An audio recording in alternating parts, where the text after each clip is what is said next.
say, can They brought their fucking toys with them. and the rockets regular.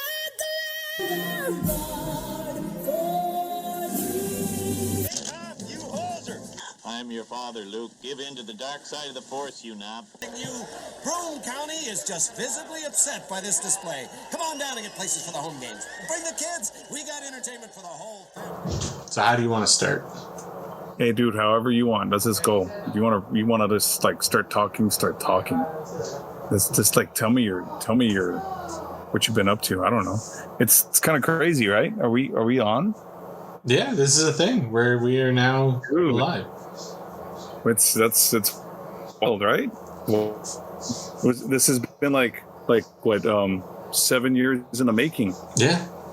That's funny. That's exactly what MDI said a minute ago.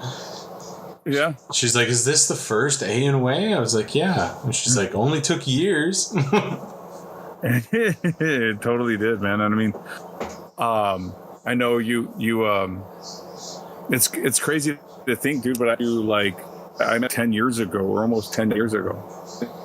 Yeah, dude, it's crazy, like how time flies, right? And like, yeah, just 10 years has gone by so quick.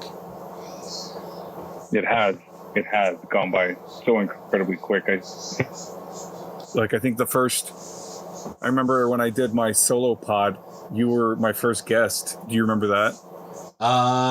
Yeah, I definitely remember being back in the day, and like, I don't know. It was so weird. Like, we were so new to everything. It's probably terrible.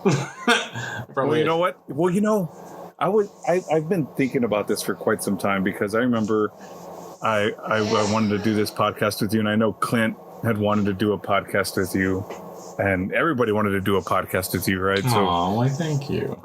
Because you were bloody famous. But I was thinking about it, just how, like, I'll go back, because my feed's still active, because it's on Acast, and I don't have to pay for hosting, so that thing's gonna be on there forever unless I decide to just delete it. And every now and again I'll go back and I cringe at a lot of stuff. Just because you're like, what am I saying? Why did I say that? And I think like I think we did like a what did you used to call them when we would have like multiple people on one podcast? You called it like a pod smash, or what was it? Oh yeah, something like that. I can't remember. Yeah.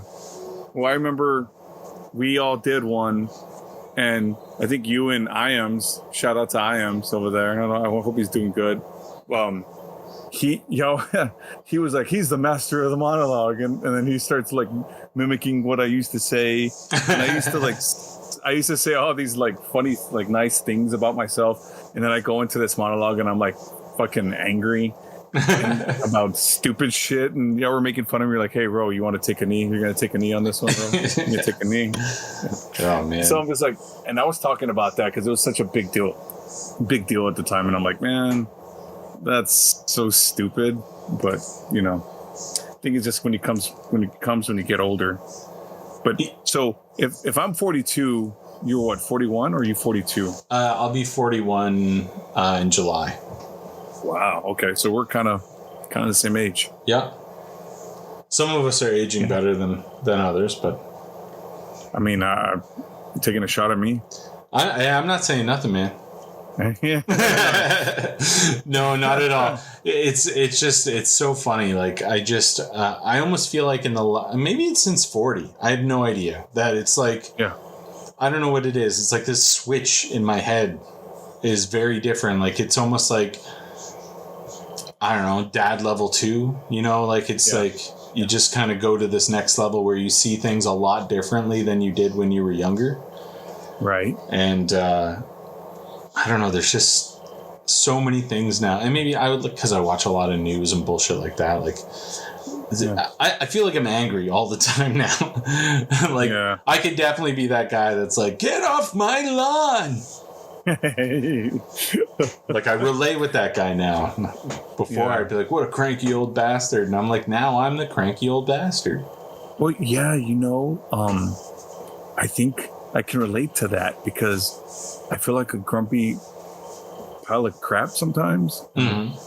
Short fused, but I think it's like you said, like you're in that next phase of dad life and things like that, because my kids now, my oldest is 9. She's going to turn 10 like in 4 months. That's wild. And then my son will be 7. And then we just had a baby. So she's going to be 1 like in 2 weeks. But I could definitely see a different aura to myself. And I don't know if it's just because what's going on, or if it's just, I don't know. And to your, going back to what you were saying, because you said you watch a lot of the news now. So is it just like, are you watching like news that's going on over there in Canada? Like world news. I definitely watch a lot of world news. Specifically, I'm very interested on what you guys are going to do in November. But I don't know. It's just I don't know. It's like I feel like I need to be more informed. Like when I was younger, I didn't give a shit. I was just like, whatever. I don't care. But now I'm just like, I'll watch stuff and I'm like, okay, what the fuck? Like, how did we get this bad? Like, at what point? And then I'm just like, Jesus Christ, you sound like an old asshole. But at the same time, it's like, how did we let this shit happen? Right.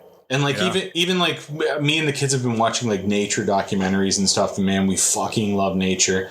And I'm like, instead of enjoying this amazing planet that we've been given and the amazing animals that are on it, I have to earn money, and I have to do a job, and I have to do all this stuff. Like, why did we enslave ourselves to all of this shit? Yeah.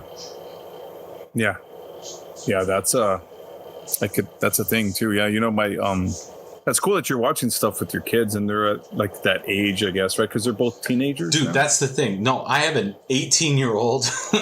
Whoa. And she'll be 19 in November, and my son's going to be 16 next month.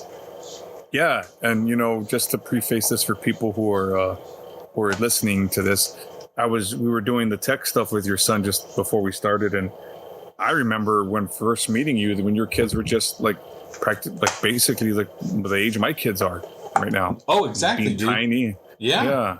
Like 6 and 8. Like how crazy is that, dude? That's crazy. That is so crazy that they're so grown now, and you guys basically, you have teenagers, and one's about to, I'm assuming she's about to finish high school. Yeah. No, she's out of high school and she's working right now. That's fine. And like it's crazy. It sucks because everything's gotten so fucking expensive. So I don't know if she's gonna end up doing the college thing. And more like fucking statistics are showing it doesn't matter if you do it or not, which is crazy.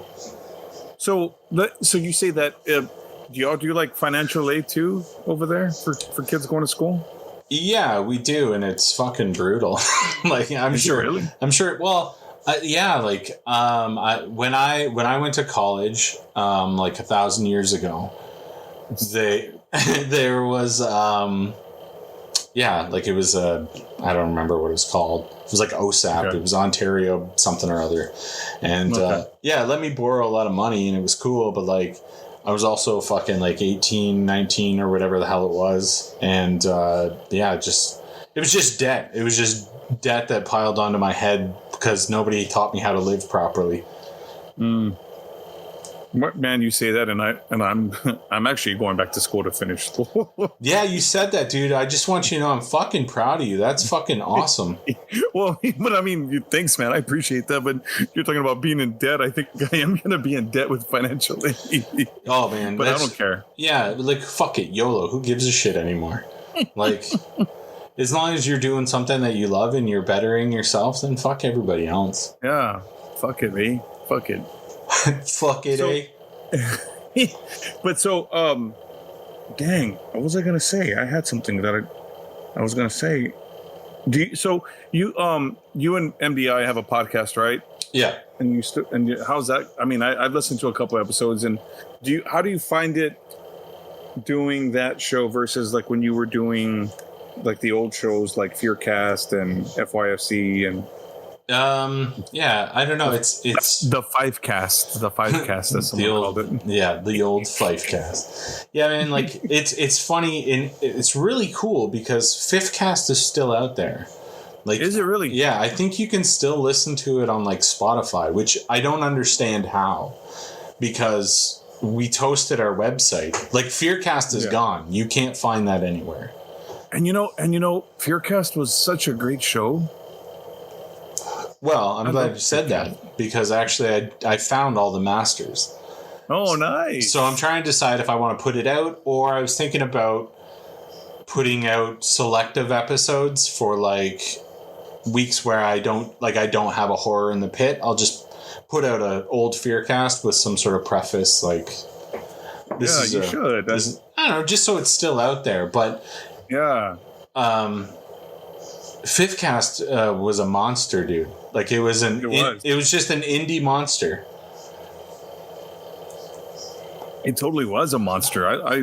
I was a proud guest on there, I think twice or three times, and I remember. Hell yeah.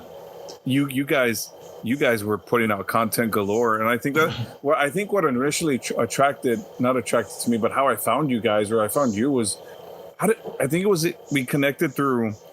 I think I connected through you through Ray, or from Ray at Naked Porch. Oh yeah, maybe. I think he was like, hey, follow these guys. They're really cool too. They're from Canada, blah blah blah, and they're kind of like basically the same format as we are. I'm like, okay, so, and then I listened. Y'all had the old football podcast y'all used to do. Yeah, got balls. Yeah. and then you and MDI were Packer fans. I was like, oh man, this is it. I got to reach out to this guy because he's a Packer fan. So, and then that's how we connected. But FYFCast was a monster. You guys, what was the biggest get y'all had? Was it what's his name? The dude from the Simpsons, Mike. What was it? Michael Price. Right? Michael Price. Is that his name? Yeah, I don't know if I don't even know if he'd be the biggest guest, because like. Hold on, because it's hard for me to think about it, because Fearcast, I had a lot of guests too. You did. You had a ton. We had Biff Naked. I don't know how big she was in the States, but she's huge here in Canada. Yeah. I mean, I don't know. We didn't do a lot of guests on FYFCast. Just we kind of just kept it to the three of us, and then if we had a guest, it was more. It wasn't like an interview. It was more just like a hangout sesh. Yeah. I hung out twice, and I think one time it was like a last minute, like, hey, come on the show and talk about the upcoming election. I think that's what y'all wanted me to come on the show, and it was like real random late one night, and I'll never forget it, because I used to stay up late with my daughter because she was kind of like a night owl. Yeah. And you text me like, hey, you want to jump on? I'm like, oh yeah, I'll jump on. And I think Razor was like, hey, we now turn to our U.S. correspondent. Yeah, man. That's what's tough. Like with the unfortunate passing of Razor and the last couple of years that we had, that just we'll never get back, unfortunately. The whole podcasting thing, it took us quite a while to really kind of get back into it, and even now it's more sporadic. Like, we're just kind of doing it when we want to do it, rather than having like a schedule and all that shit. And like, I don't know, man, it just, when we were doing FYFCast, like, nobody else was kind of doing what we were doing. Now everybody has a fucking show, so it's a lot harder to get noticed now, where before, like, we would just like holler at people on Twitter and be like, hey, do you want to be on the show, or do you want to listen to this? And then we were just getting insane numbers for a podcast out of Canada that nobody knew. Right. And just building a really cool cult following. And so now it's very different. Go ahead. Sorry. No, you're good. You he said sorry. See, people from Canada are nice. Oh, dude. Yeah, it's sorry. That's just how we do, bro. But you know what? I'll tell you this. Everywhere I go, and if I cut in front of somebody, or if I say something, I'm like, oh, I'm sorry. Sorry. And they look at me like, what?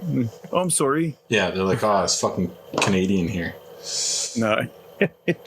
But go on, dude. I'm sorry. I interrupted your flow there. You were kind of going off. It's all good. I can't really remember. So, that's tell everyone why we're doing this podcast, eh? Oh, because this fucking dude out of fucking the America just keeps hounding me to do this fucking show. No, man. This is like we said, this is a long time coming. Like one of the craziest things from all of this, from the 10 years of podcasting, is some of the friends that have been around for 10 years, like yourself, Ray and Danielle, and old Clinty comes and goes, Scotty Shoes, like a lot of guys and girls that we had met along the way.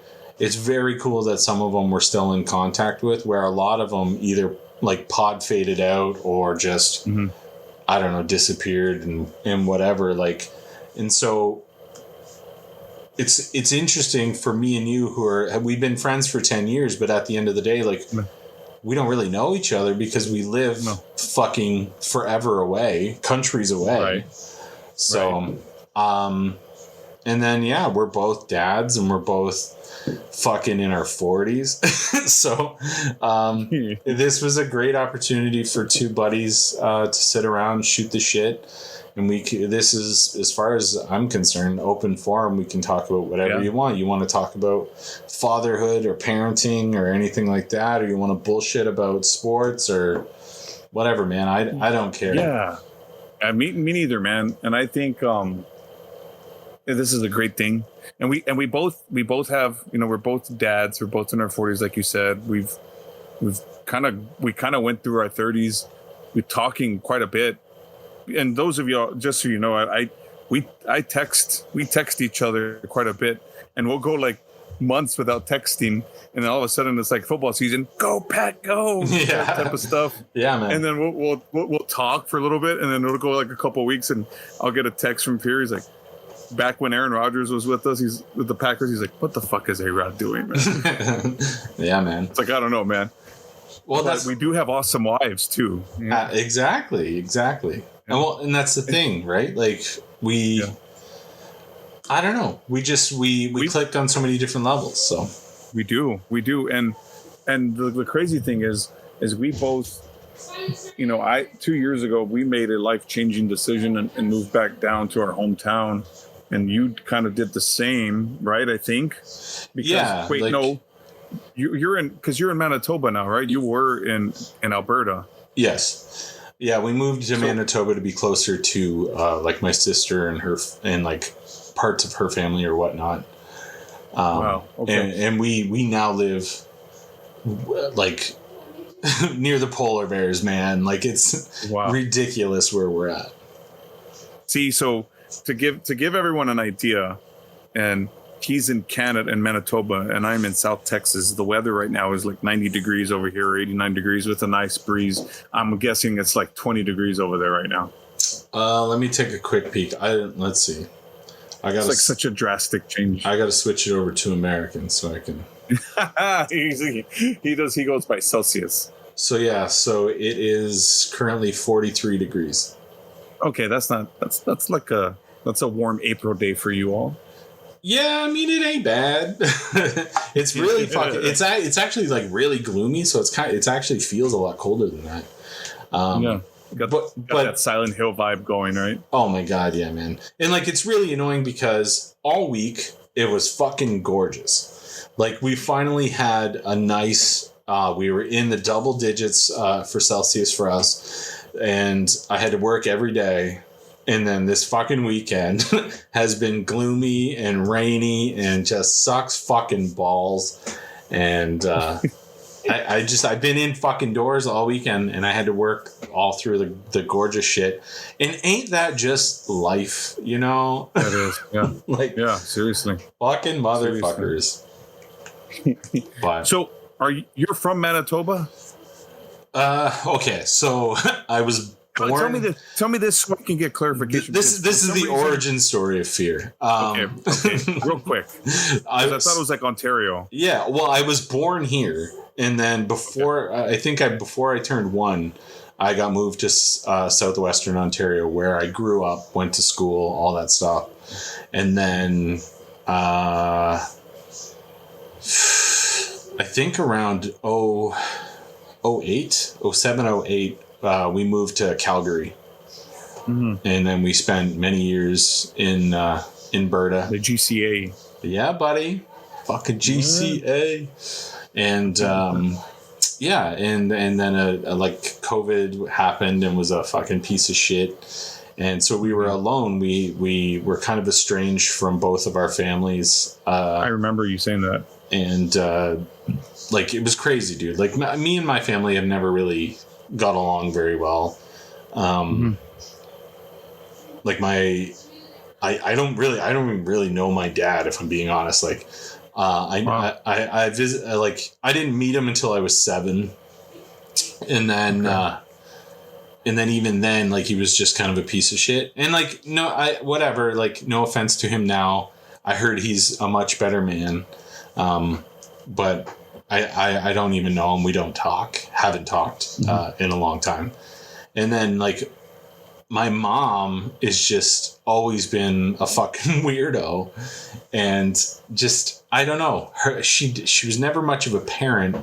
She was more of a roommate, and so eventually we like stopped talking. So I didn't, and then after I moved away, pretty much everybody disowned me because I don't know. I moved away. Fuck me, trying to better myself.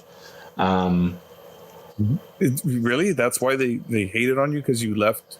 Yeah, because the province of Ontario. Yeah, because I moved two provinces away, and like I get it. Our kids were young, but yeah, I can't. You can't stay around for them. It's got once I have kids, it's about my kids and about how to make their life better.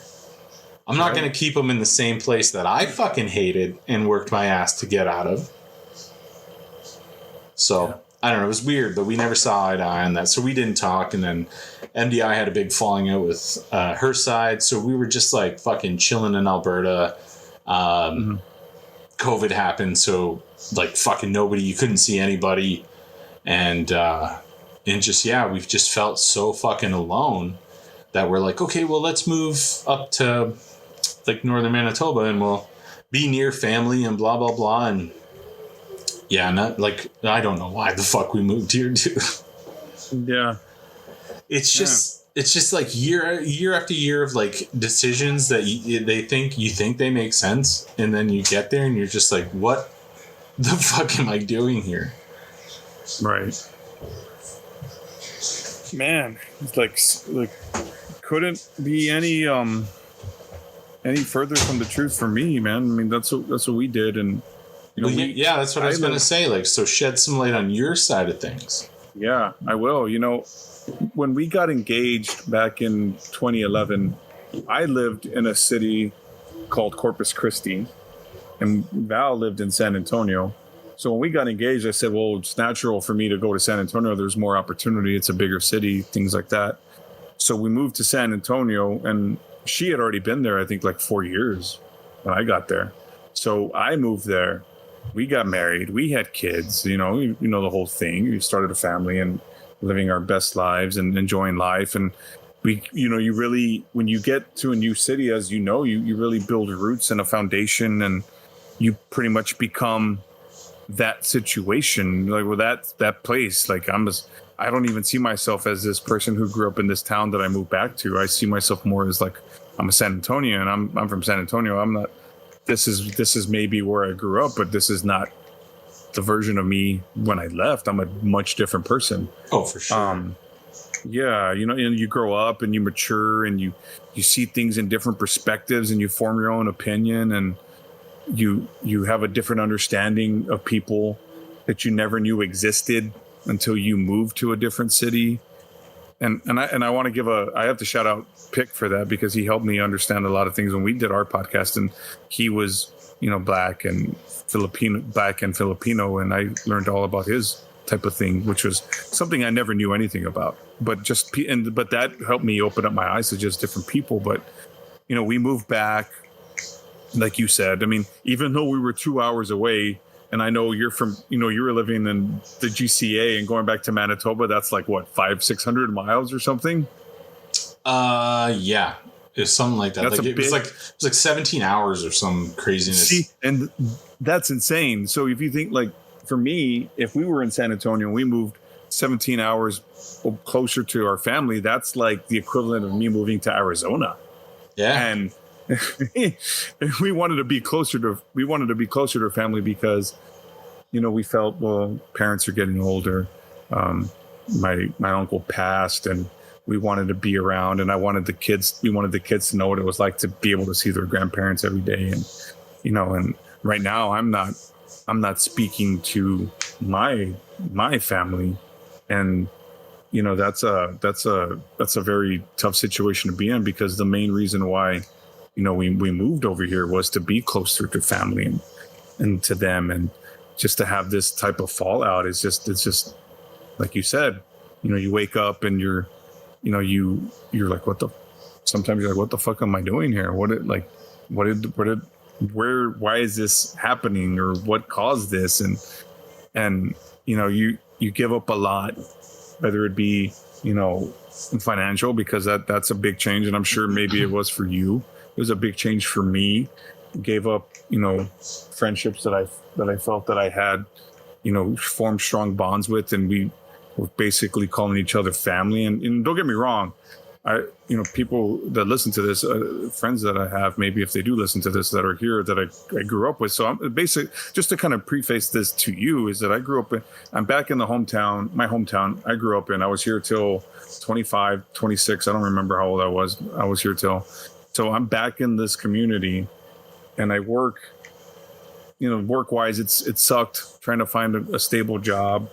And I don't mean to go off on a hinge here, or go off on a tangent, but I work at one of like the second busiest, or the busiest, depending on who you ask, place, like a grocery store here in town. And I could see my family twice a week. I can see the same people multiple times in a day in this town. Yeah. And so it's just kind of like, you know, it's that. And I'm just kind of like, why did, you know, and then you try to pivot and you make it work, and you see the positives. We're trying to see the positives of everything, is that, you know, it brought us closer. We have a baby, we have our beautiful baby, and our kids are doing well in school, and, you know, we're back in school, and career wise, we're making the right decisions to get a better situation. But it's tough, man. It's tough. Oh, for sure. And it's affected me mentally too, just like I know all this has affected you too. Oh yeah, for sure. Like, I would say like at least definitely the last 4 years or so, I've really been working on my mental health, because it has taken a decline. And yeah, man, I don't know. It's crazy. It's so crazy. The guy that I am now is not the guy that I was 4 years ago. I'm probably not even the guy I was 2 years ago. But it's just so crazy and incredible. I don't know about your situation, but I've got a therapist, I've got a psychologist, I've got a bunch of fucking meds that I'm trying. And I'm the kind of guy that never dealt with that. You know, I was taught, be a man, you don't cry, you just whatever happens, you just take it and you stuff it down deep inside. And you can only do that shit so long. Yeah. And when I was younger, I used to write a lot of poetry, and then eventually I got into a band, and that really helped because I had that outlet of the fucking anger and the frustration and all that stuff. Because I thought, so it's very odd because I go, at the time I thought things were really bad because they were. It's relative right now. My life now is very different, and I would say that my burdens now are quite higher than when I was 16, 17. But at the same time, when you're going through it at the time, that's what's real. That's what you're going through. Yeah. And it's just funny because me and my buddies, because I've got a couple of buddies I've known pretty much my whole life. And we usually stream Friday nights. We play Call of Duty together, and but we bullshit all the time. And fuck, I just hit a pothole, man. It happens. You were playing Call of Duty, you were hanging out. Yeah, and fuck, I honestly, I don't remember where the hell I was going with that. I think just that I brought it up to them, but I don't know. It was like, figured it back out. So I was talking to them because one of the guys was another singer in the band. And so we got talking about our album. We made an album and we put it out when we were like 18 or 17 or something like that. And we just got talking about it. And the guys were like, yeah, I still listen to it all the time. And I was like, oh, that's cool. And they're like, yeah, like what's your favorite song? Like, what do you listen to? And I was like, I haven't listened to that since we made it. Like, wow. And it's not because I don't like it, but it's because all those lyrics, all that angst and everything that I put a piece of my soul on that shit. And I don't necessarily want to go back and relive that time, you know? Right. Yeah. So it's hard. I get that. Yeah. But yeah, so then fast forward to now. Now I worked up north for a bit, and there was like the Fort Mac fires where essentially a ton of the fucking place burned down, and I was up there and we had to go through it and dealing with people and we had to like evacuate and get on planes, and there were like bears charging out of the fire woods, so we had to like make sure we didn't get eaten by bears when we tried to run for the planes, and like all this kind of crazy shit happened. So now like I've got like crazy PTSD, I've got fucking anxiety, I've got fucking depression like hell. Like it's just like I was in some days I feel like I was like so strong and just I could feel that. Like I always said I had like a bottle inside myself, and so all the bad feelings, all the pain, that just went in the bottle. And then when I would write poems, I would let a little bit out, or when I would play with the band, I would let some of it out. And then fast forward to where I went to like work, I'm raising kids, like I'm a husband, I'm doing all that stuff. So I don't write, I don't really have an outlet. And then it's just like all of a sudden one day that bottle broke. Yeah. And you had like a break, like a panic attack or everything, man. Everything went crazy. I like fucking freaked, dude. Like I like froze. I couldn't think. I couldn't breathe. And then, yeah, it's just been a few years of really just working on myself and my mental health and trying to find the right cocktail of stuff to make my brain chemistry right. And like for a lot of people, they can't talk about that shit. And I want everybody to know it's okay to talk about that shit. It's okay to fucking cry. It's okay to fucking work on yourself, to get a therapist, to be on fucking medication. That is not anything to fucking do with you. That is just the way it is. And if anybody judges you differently, then they can go suck a fucking dick, because fuck them. Yeah. Wow. Dude, I had no idea. That's a lot, man. Well, that's the thing. Nobody does. Because right, you don't really, a lot of people just don't know how to uncover that. No. And like I do comedy shows. Like this show, we're real. We're saying whatever the hell we want. But my other shows, a lot of it is trying to be joy and comedy and take people away from the hellscape which we're all living in. And so if you just listen to that stuff, or you just watch my funny TikToks, you're like, oh my God, this guy is so funny. Yeah, man, you should see the other side of the coin. Well, yeah. And, and I think a lot of people who, some people don't know, but a lot of comedians that are really funny, like Jim Carrey, for example, or Robin Williams, another great example, funny guys, but they had a lot of mental health problems. No, absolutely. I mean, I'm not saying, oh wow, look at this creative wave you may have found. But no, I'm just being serious. Like, and you don't know that because they don't, you never know. Or like Chris Farley was another one. I think he had a lot of like psychological or mental health issues. But Jim Carrey was the one who's like kind of opened up about it a lot in recent years. But yeah, that's tough, dude. No, for That's sure. tough. Jim has really kind of shown a lot of stuff, and like a lot of people take things as jokes with him, but like you got to look at what he's saying and the deep down sort of fucking way he's saying it. He's open about a lot of stuff, and I think that's amazing. And I think more and more people need to say that they're going through it. Nowadays we live in everybody is a content creator and everything is content now. So now you don't even know what's real, what's not real. Like 90% of what you watch is staged, but nobody understands that. Or like, so it's just real easy to look at all these people that only post all the awesome stuff. Like even with video games, you watch like a video game clip thing and you're like, man, I could never be that good. But how many times did that guy have to do that in order to clip that? You know what I mean? Like he's not going to show you all the other shit things. Right. But nobody thinks of that.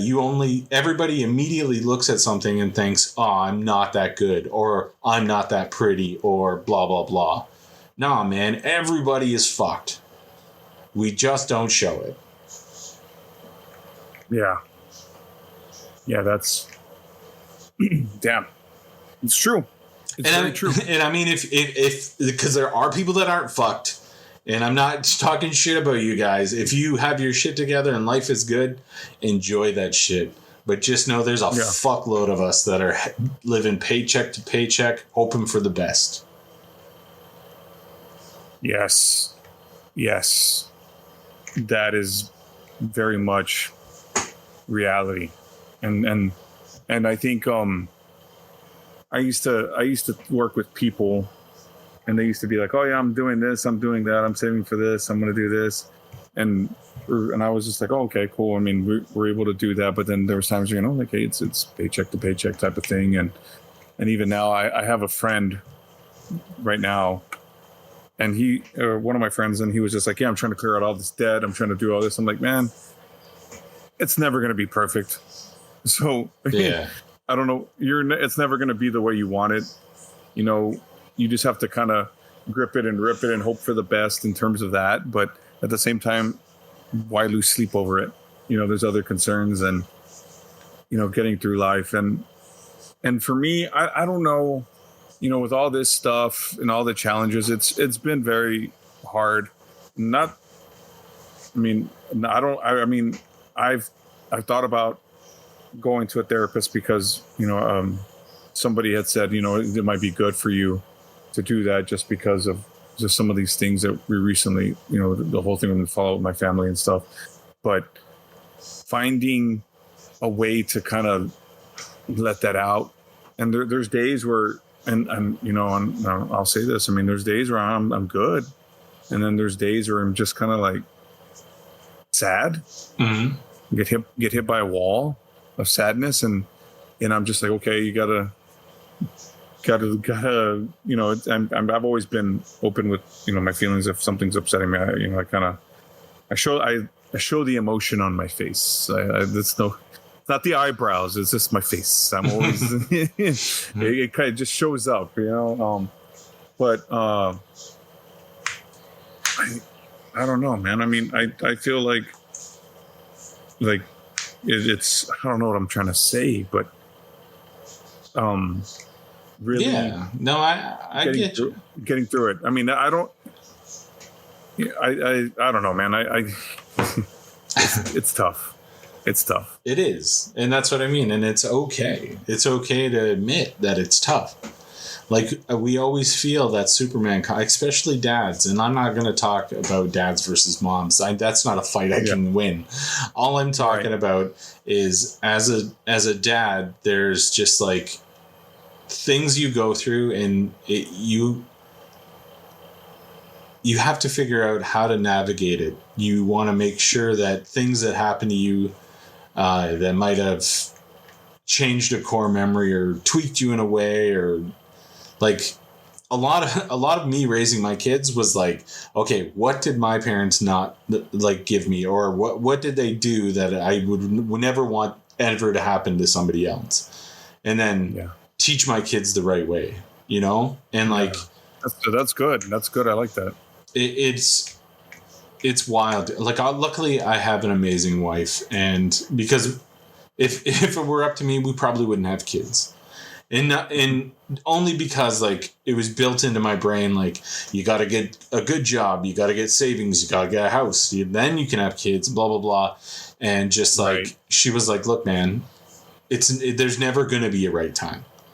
Right. We can wait and we can put it off, or we can have kids now. Because she was already told it was going to kind of be hard for her. And she's like, we could start trying now when we're in our early 20s. And then by the time they're ready to leave the nest, we're still young enough to do other things, travel, do whatever we want. And I was like, all right, well, that kind of makes sense. And luckily, she was totally fucking right. Because my hat's off to you. And I've got some other buddies who have fucking little ones. Dude, I do not know how you have a fucking baby. Yeah. In your 40s. I would cut my dick off right now. Like, it's unreal. It just, I love you and good luck, and that's amazing for you. Thanks. And like I said, I've got other buddies who are in the same boat, but I just could not understand. I couldn't do it, dude. Yeah. It killed me in my 20s. Well, when we found out and Val tells me, I'm like, what? The fuck? What? Like, yeah. I was like, wait, what? How? What? and so, yeah, man. But just so grateful, you know. And the baby is a freaking sweetheart, and like I'm in love with her, you know. And it's like you get to be a baby dad all over again. And I know people have like their horror stories of not sleeping as much and this and that, but you look back and I tend to look back a lot, especially with my daughter, because she's my oldest. She's about to turn 10. I think about how those times were and going through them again, and you're just kind of like, man, it's wild. And I did the math, and I'm like, okay, when the oldest graduates, I'm gonna be like 58 years old, 59 years old. People are probably going to be asking, is that my granddaughter? Yeah. You know, and I'm like, yeah, no, it's my daughter. That's my daughter. That's my beautiful daughter. But, you know, I'm just, taking the positives in, man. And the thing is those negatives. And somebody told me, or I read or I listened to something somewhere where they said, we as human beings tend to hold on to the negative more than we hold on to the positive. And it's like some sort of brain wave or something where it just sticks to you like glue, and that stuff it can fester in you. Oh yeah, dude. And insecurities, that shit dwells in your fucking soul. Yeah, it just drills in. And that's what I mean. 9 times out of 10, if you just sit there and you think, okay, I'm gonna think of a memory, usually the first one that'll come up will be a shit one. Because your brain can immediately be like, you remember that shit you did? Like, and you're just like, no, I want a good one. And they're like, we don't really save those ones. Yeah. Like, no, man. Yeah, for real. I want to remember the first time I rode a bike. Yeah. And they're like, nah, how about the time that you ran a red light? Like, it's just like, you know, it is. The negative is so easy. And I don't know why. I think it's humanity, because we're so flawed that we're so concentrated on the negative. It's so hard, and the way the world beats you down, especially now, it just keeps getting harder and harder. It's just so hard to think of the joy. Right. So I'm really glad that you can look at that baby girl and then have that, you know? Yeah. I could have a pretty rough day sometimes, and then, you know, like the other day, because we have one car, and my wife Val picked me up from work, and as soon as I got in the car, I saw her, and I was just gleaming. I was just happy to see her, And then I saw the baby, and then I come home and like the little welcome wagon of the kids, and like, hey dad, hey daddy, you're home, and it's a nice feeling. I try to savor those, and it makes me think about when my oldest was like 2 and running to the door, and just those types of things, and that's a good feeling. It takes all the negative angst or whatever negative or anything that I carry. Try not to carry that stuff, because I want to be positive, man, and life can kick you in the ass quite a bit, like you said, and it is hard. It gets harder every day, or it's hard every day. And really trying to keep that mental focus and that energy every day can be draining. And anytime if it's something doesn't go my way, then okay, cool. What are we gonna do this? How are we gonna do it this way? How can we? I read Matthew McConaughey's book, which was a really good book, because he just talks about the positive side of everything. That dude's cool as shit, So I mean, it was a pretty good book, and he just talks about pivoting and kind of making things work, and how just saying 3 words made him instantly famous, and his first 3 words ever in film. Yeah, no were those 3 words, right? That's crazy. Yeah. But yeah, man, I think this will be good for us, because we're both content creators for quite some time on a crazy schedule, and then now we're coming together to kind of talk about whatever's fucking on our minds or fucking with us and bothering us, and really try to find that happy place, I guess. I don't know if that makes sense. No, it does, dude. And that's what I mean. Like, that's why this is the time for this to happen. It's like I said, it's it's the new dad level. We're up in our dad game. This is our therapy sessions. It is our therapy sessions. We're going to talk about how he enjoys Timmy Hortons and I enjoy breakfast tacos all the time. That's the main crux of everything. Yeah. My double and his double taco. Yeah, so it's what? So tell it, what is a double? So that's 2 cream, 2 sugar. Oh, okay. I thought it was like some sort of donut or something. No, silly boy. One glazed donut. I want it double glazed, please. That was like a bit from Kids in the Hall. He's like, I'll have 1 chocolate donut. I'll have a glazed donut. That's so funny you brought that up. The other day, for no reason, I was doing the dishes, and the Kids in the Hall theme song popped in my head. Yes. And I'm just like, what the fuck? And I started singing it, and MDI was like, what the hell are you singing? And I was like, that's the fucking Kids in the Hall theme song. I haven't heard that in fucking, 30 years. And out of nowhere, it was fucking just in my head. So that's hilarious that you bring that up, dude. Dude, I love Kids in the Hall. And Peacock has it streaming right now. So every now and again, if I need to go and have a fun laugh, I can just go right there and enjoy Kids in the Hall. I turned Val to Kids in the Hall when we first started dating, because I think at the time, streaming on Netflix over here in the US. So I would watch it all the time.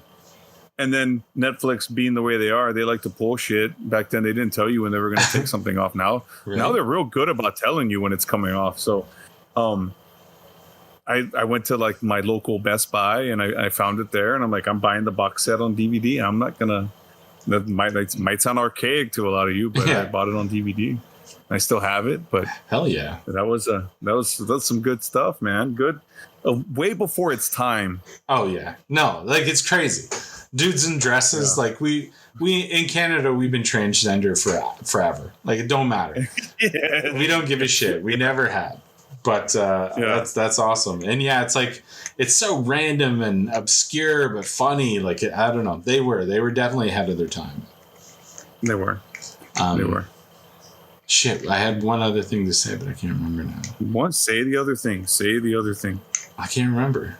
Kids in the Hall. And you think people are going to lose their minds when they, in the podcast, or I wonder if like the Potter family thing is still a thing. Is that still a thing? I have no idea, dude, to be honest. Like we got out of that years ago. Yeah. Like, I don't know. It's been years too for me. It's just so culty. It was culty. They made a really cool thing stupid, and that's what sucked. Yeah. They sure did. Excuse me. No. They sure did. But hell yeah, I still talk to like Nick sometimes, but the dude from Epic Film. Oh, okay. Justin. Yeah. And Justin's always going and meeting people all the time, man. Lucky. Oh, Justin's all over that shit. Yeah. He is, dude. But yeah, some people I still keep in touch with.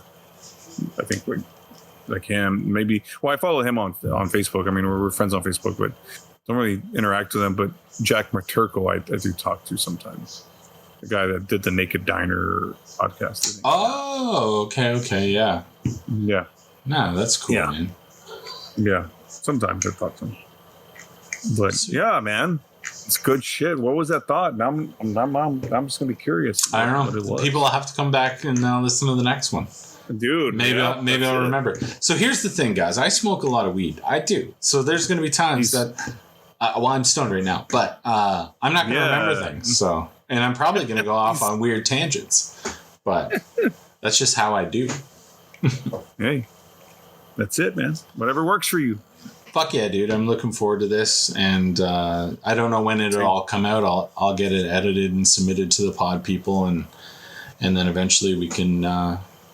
Everybody can find us and we'll share it and make it all popular. And we're going to have more than 2 people listen to this. Maybe or not. I don't give a shit anymore. Yeah, right. Exactly. Doesn't matter. Yeah. No, it's going to be out there in the mind waves. Yeah. So, I mean, like, okay, like I said, or we mentioned before, I've got a couple other shows that I fuck around with. Me and the wife, Fear and MDI, Talk Life. So if you want a little bit, well, I don't know if I want to say lighter, because we do keep it a little real in there sometimes, but a lot of times we end up talking about silly stuff and just trying to find the joy in the everyday thing. And then I've also got another pod called Horror in the Pit. Essentially, if you liked Fearcast, this is what it's turned into. Nice. Yeah. So go ahead. Hey, real quick before we wrap up. But do you remember that one time that we talked about a movie?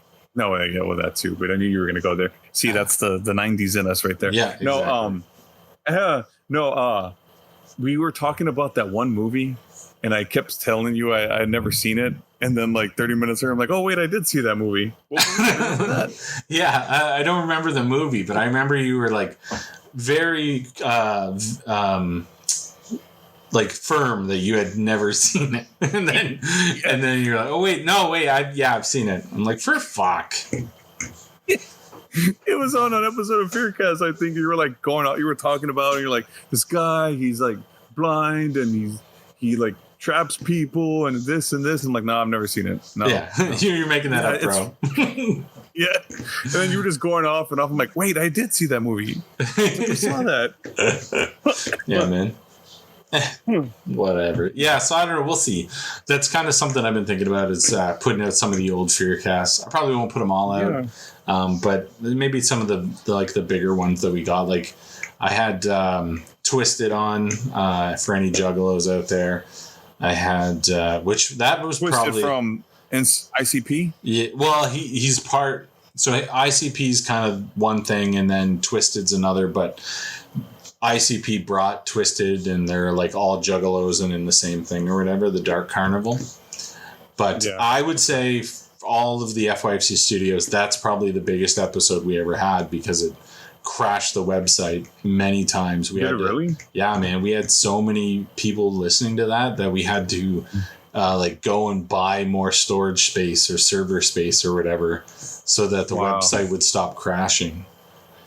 And that's crazy. Yeah, and then we had like the juggalos are insane, dude. Like they have such a massive following, and like so there was so many like juggalo fan sites and different things that had posted our shit. And yeah, it was massive. But I also, like, I've had the drummer from Godsmack. I had the drummer from Seven Dust. So a lot of those interview ones I'll probably put out. And if I find yours, I'm definitely going to put that out. Yeah. I hope it's that one, because I think there was like 2 of them on Fearcast. One was like in 16, I think. And then one was, I think, like in 17. Nice. Yeah, man. But the one on, I think. Well, didn't Clint and I do your? I think Clint and I did the show when I'm pretty sure you guys did, and we talked forever. I think. And then we did a show on mine, remember? And that's when we couldn't stop laughing at his face. Yeah. His facial expressions. Yeah. He just always looks surprised or whatever. Like, the fuck. But, yeah, man. Yeah. Sounds good, man. I mean, I guess that's a wrap for one. Yeah, I don't know if you want to do anything any certain way but... No. I think we're good like this. Yeah, we'll fucking just go like that. Cool. Just gotta find a theme song, right? Yeah, we'll play something, and whatever songs or theme songs we play as it goes, it might change over time. I agree. We're just at a point where we just need to sit down and talk, and so we're doing it like this. So it's going to be raw, and it's going to be sometimes emotional. It's going to be whatever it ends up being. No punches pulled, no bullshit. And yeah, I don't know. I think a lot of dads and people will really enjoy kind of listen. Maybe they won't feel alone with some of the shit that we've gone through and they might be going through. Yeah. So yeah. But yeah, everything's going to be hosted through the website nftfyb.com because no fucking time for your bullshit. And and yeah, so check that shit out. Check out anything FYFC Studios for everything. We're on all of it. You'll find it. Just fucking Google me, bitch. That's it. Other than that, that's Eh Wey, motherfuckers. Yeah. Yeah.